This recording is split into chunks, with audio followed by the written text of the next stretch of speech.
The poverty challenge is powerful because it is based on the experiences of real people living in poverty. They tell us their stories, and we turn these stories into profiles and agency scripts which are adopted by participants at our events. In a moment, we would like for you to meet our 4 experts on poverty. You will learn about what plunged them into poverty, their daily financial struggles, the barriers they face, and how social assistance and the tangled web of programs and services for community members must change.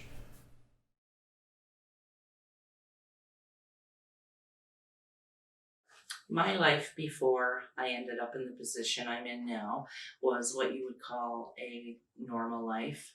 I worked a full-time job, car, house, everything I wanted. I didn't have extravagant vacations or anything, but we were able to afford a cottage for a week every summer, go out to dinners, go out to movies, and little bits of entertainment like that. And I was perfectly happy with that. So yeah, life has changed a lot since then. Things were pretty good actually. There were some stresses in my life. I had just separated from my child's father, but I had started working for the government in a position that I had really always wanted. Um, Salary was fantastic, so I had moved my daughter and I into a beautiful home in an upscale Ottawa neighborhood. Um, Everything was going great, and then it all started to fall apart when I got sick. I had a full time job and I was expecting a baby and I had a roof over my head. Prior to, I did have an event that occurred and it was an injury. And before that, my life was, I had struggles. We had struggles as a family, but they weren't insurmountable in the way that I'm finding they are increasingly and will continue to become harder as I get older.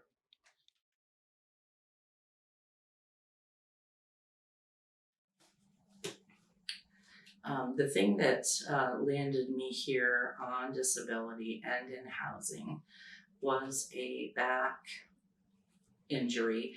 There wasn't really an event that caused the injury. My back was perfectly fine until one morning I was getting ready for work.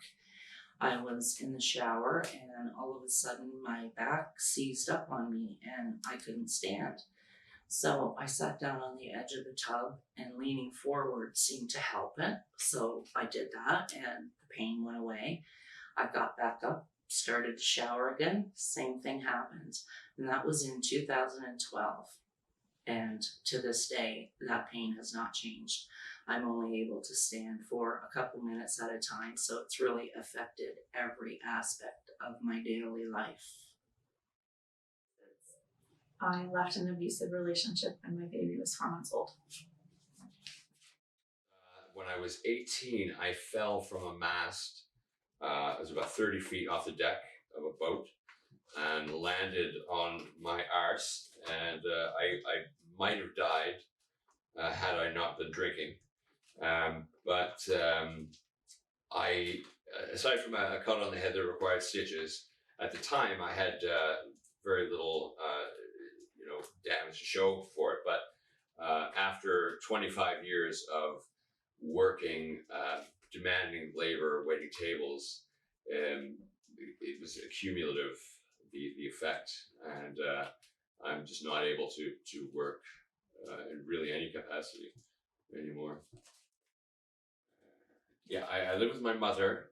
Again, I had to move in back in with my mother and dad about 10 years ago when after my divorce, my father fell ill with dementia, and my mother needed help in his care because he amounted to a 200-pound infant that just required help that she couldn't do alone.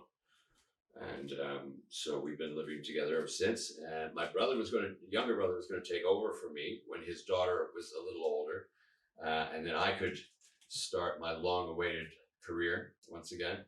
But he passed away tragically, and now my mother is alone, or would be without me. And she now requires my help uh, physically to get things done. So yeah, we're still together, and as happy as we can be, and I we help one another and pool our resources, which is just we have to. I don't know what we do otherwise, either of us. So I got sick and turned out I had a couple of autoimmune diseases and they were impacting my eyesight and um, the government, my position was contract position, so there were no benefits and there was no leave available. They did try to accommodate me as much as they could, trying to find solutions to help me work efficiently, special lights, special computers, all kinds of stuff. But excuse me, it got to the point where I just wasn't able to even look at a computer screen anymore. So I had to resign from my contract position. Um, there was no, as I said, no benefits, no leave or anything like that. So I lived off my savings while I tried to look into things, and eventually all of that ran out. So I applied for Ontario Works.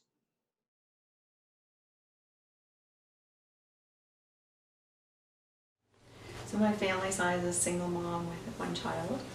My source of income is OW, child support, and child tax benefit, and it's roughly about $1,000 a month. And for a year, it's like $12,000. It's 1/3 of the poverty line.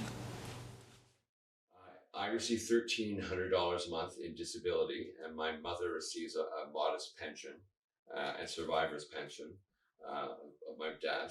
It's really not adequate um, for our needs. I have $500, $490 in rent subsidy, and I defy anybody to find a jurisdiction anywhere in Canada, let alone in a city, um, that where one can afford accommodations for that amount. It's just impossible. Um, so that's there's challenges there, and we have to sacrifice something every month, whether it's a bill that we have to put off for next month, or food. Just live on dollar store canned items for a couple of weeks. It's just the choice, a Hobson's choice that we have every month to make. We usually run out of either bread or milk. What do I miss? I miss going to movies or being able to be included in a night out or something. But it's not really when you're in a situation like poverty, your priorities change. So instead of going out or ordering out, we have cable. So the amount from Ontario Works for myself and my daughter is $1,002 per month. That is for food, shelter, it's for both the basic needs and the shelter costs. I believe the shelter portion of my check is around $640. My rent, um, which is quite good for Kingston, is just under $1,000 a month. Or sorry, just under what is my rent? My rent is $1,092 a month, so just under 1,100. So my Ontario Works check definitely doesn't cover the shelter portion. It doesn't cover with the entire check. So we also rely on child tax benefit, as well as I think the Trillium benefit that comes out. There's a small amount on the 10th that comes out. Those amounts equal under to about 1,700 a month, I think, is the total amount. It's very difficult to live off of. There are costs that I had before I lost my job, like my car loan. Selling my car would hurt me more than keeping it, as I am required to have a vehicle to take my daughter back to Ottawa to visit her dad. Um, so yes, it's difficult on that amount. There's really no extras when you look into now you're paying for utilities, internet, a phone, groceries and just the regular costs of my child's school stuff. New clothes, new snow equipment every year. It's tough. I'm living single. I'm on my own now in an apartment, and the amount that I get every month is $758 to meet my basic needs. $86 of that is what they call a special diet, and it's because I have criteria. My health has failed more than just my back since going on disability. The weight gain came after, and now I'm pre-diabetic, I'm overweight, and I have high blood pressure, high cholesterol. I'm on medication for all of that. So my health has really changed a lot since that day. So, like I said, 758 is the amount that I have for my bills every month. That includes car insurance, groceries, all my bills, cable, phone, Netflix. Yes, I do have Netflix, a guilty pleasure, but I spend most of my time at home due to my injury. I miss having a little extra money in my pocket, just the security of knowing it's there. In case an emergency arises. I pray all the time that my car doesn't break down, because I'm one car breakdown from, I won't have a car anymore, let's just put it that way. There are things that people just take for granted that they're able to do in life, and that's, like to go and buy socks when you can no longer darn the holes in the toes, and they've become transparent, as have your underwear, but I can't do that anymore, let alone go see a movie or anything like that.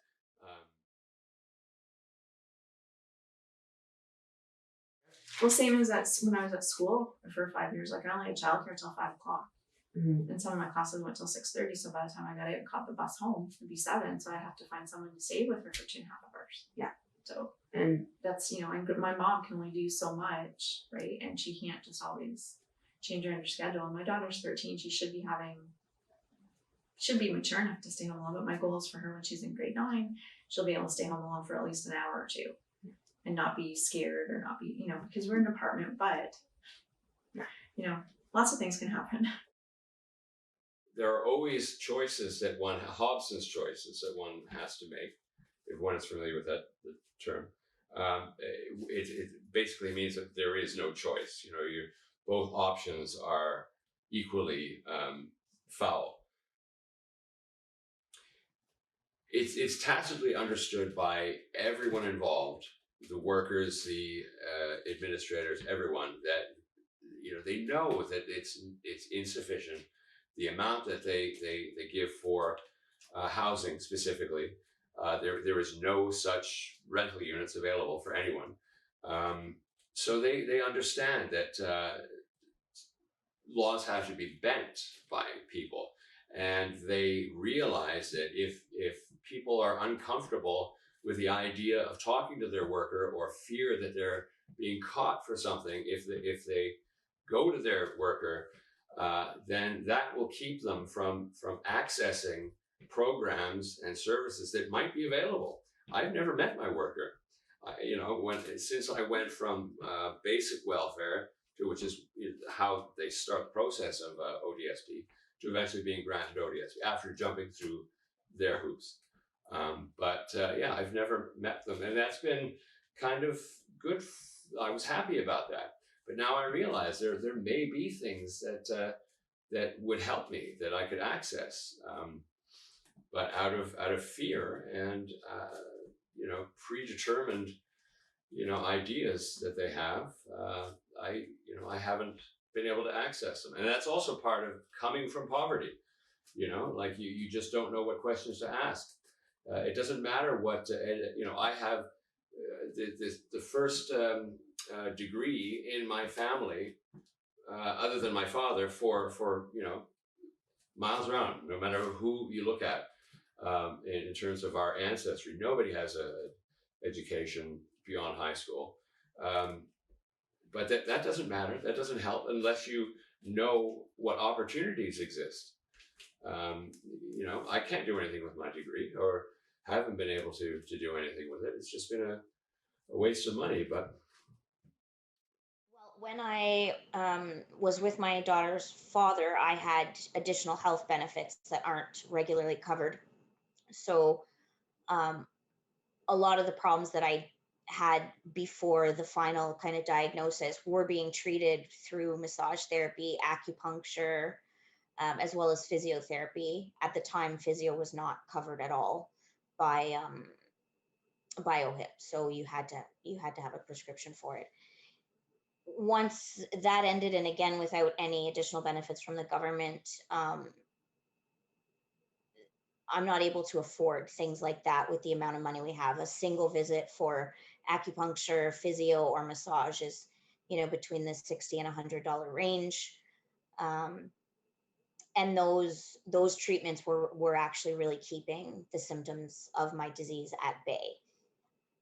So it makes it hard to look for a job, for example, when your body is exhausted from constantly fighting an illness or a disease. In my case, my diseases, they're autoimmune, as I mentioned, so they're constantly attacking my body.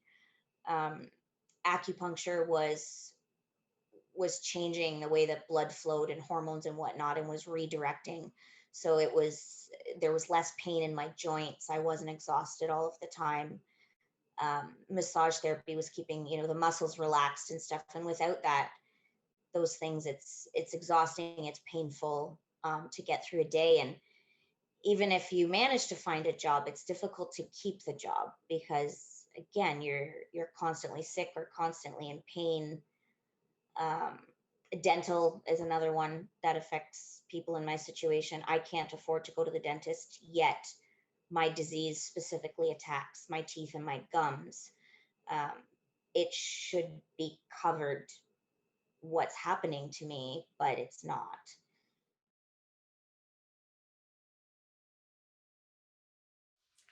I would like to see that dental and vision be extended, like not just a limit per year, like have access to it all the time when needed.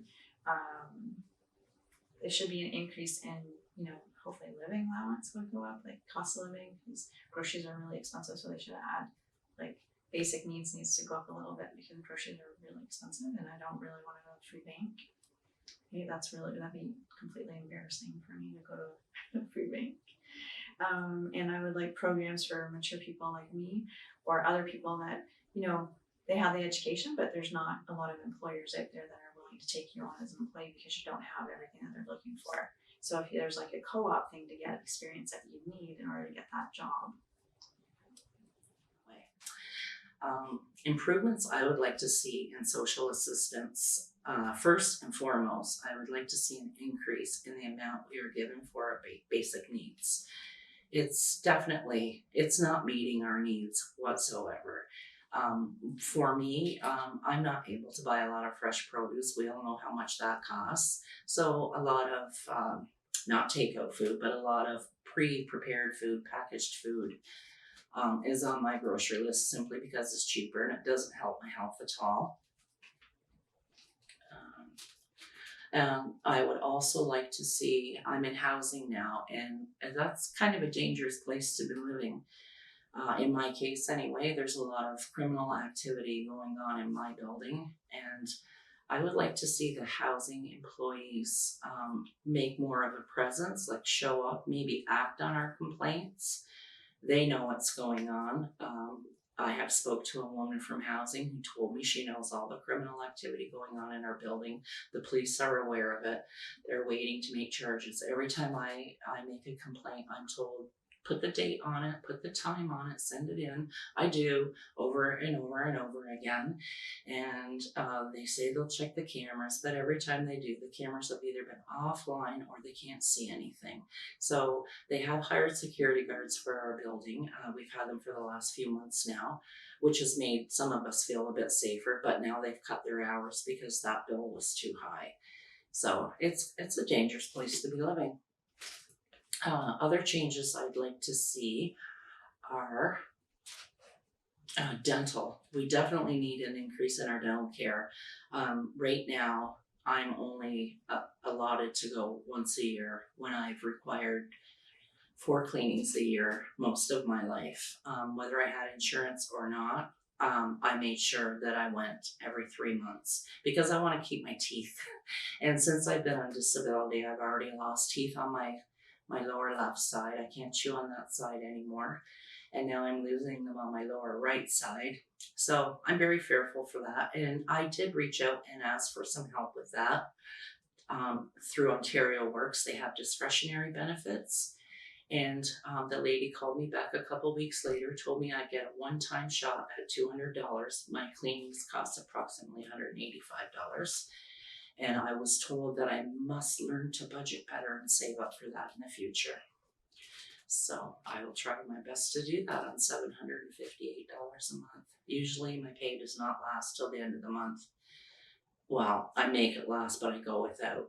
For example, this month I had $5 left in my bank account and my card was on empty. Whenever they have tested basic income supports anywhere in Canada, they've always been remarkably successful. And they've shown that people are actually able to and eager to work and contribute once they know that there's not going to be any penalizing them or clawing back any of their income. They know that they can actually get out and emerge from the mire of poverty, and people have done so. If they could only make this a general thing and available to anyone who's struggling, and it's such a minimal cost and so much smaller. It's minuscule compared to what they're already spending, which is inefficiently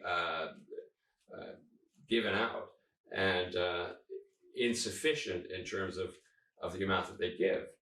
And it results in crime and having to spend money, taxpayers' money, on housing people in jail.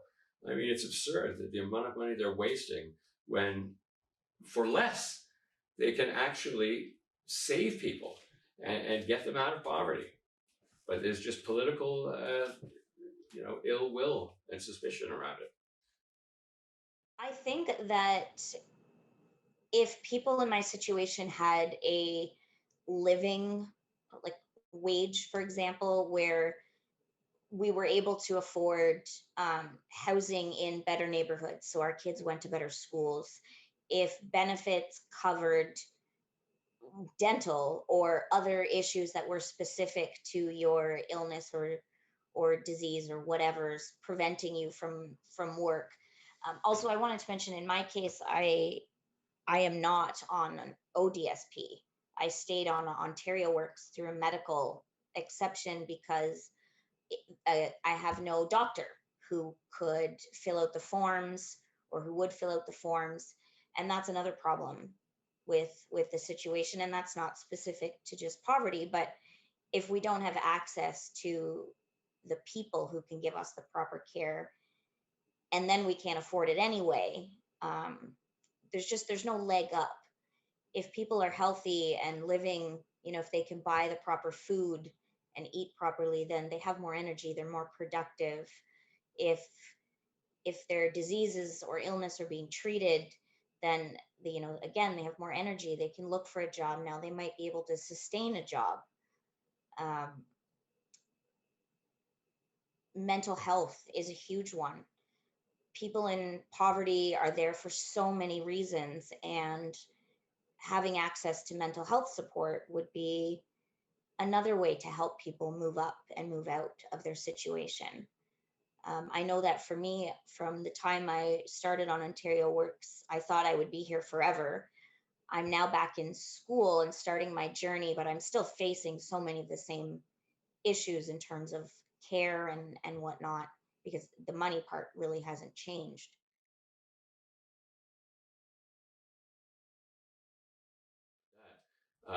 I had wanted to and intended to submit a painting for the Kingston Prize, which is a $20,000 art prize.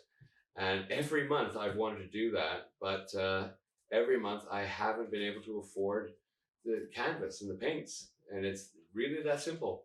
Because I wouldn't hire a model, I'd paint myself. I have mirrors, and I'm not a vampire. I have a reflection, so this could have been done, but for the money to afford the materials. And with that, I might have gotten out of having to receive a subsidy. I'm nearly 50 years old. I'm tired of being an emerging artist. I'm not even an emerging artist. I'm a submerging artist. It's just it's everything's a fight. It seems like when you're in poverty, you have to fight 5 times harder than everyone else for something. Just because my rent's subsidized, I get such a small amount. I mean, it'd be nice to have like a couple hundred extra every month to improve, because especially with COVID hitting right now, extra cleaning supplies or toilet paper or whatever you have, just what you get is not enough to cover the cost of pricing for everything. So it'd be nice to have what I'm entitled to just go up a little bit. I would like to say I'm not asking for special treatment. I'm just asking for equal treatment. Poverty and our social assistance programs are best understood by meeting and listening to the true experts, those who live in poverty and struggle to survive and thrive. Our profile experts bravely tell their stories because they want us to know them, to listen to them, to advocate for and with them. They have taught us that living in poverty is like being punished for a crime you didn't commit. They remind us that avoiding poverty is really a matter of luck. We are grateful for their courage.